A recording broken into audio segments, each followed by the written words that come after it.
Deux sœurs jumelles mariées à un seul homme, et pas n'importe lequel, en président de la République.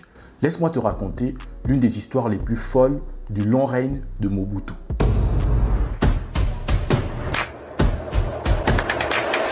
Mobutu, c'est l'homme qui a régné sur le Zaïre, l'actuelle République démocratique du Congo, de 1965 à 1997. Un chef d'État à l'ego démesuré, au pouvoir absolu et surtout un séducteur avéré. Il se raconte qu'il entretenait de nombreuses relations, parfois avec des femmes très jeunes.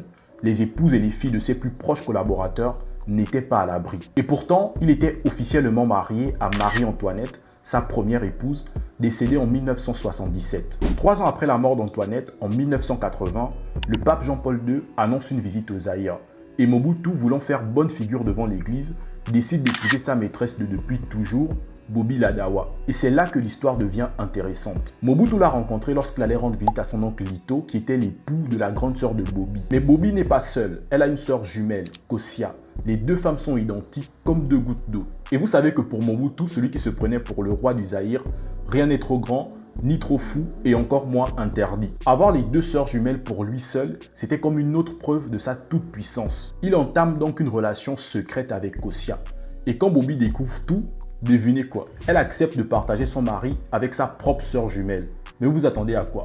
On parle quand même de Mobutu, mais elle donne quand même une condition, que sa sœur joue les seconds rôles. Bobi et Kosia deviennent donc les coépouses présidentielles et Mobutu s'affichait fièrement avec elles. Parfois, elles étaient même vêtues pareil, un trio légendaire.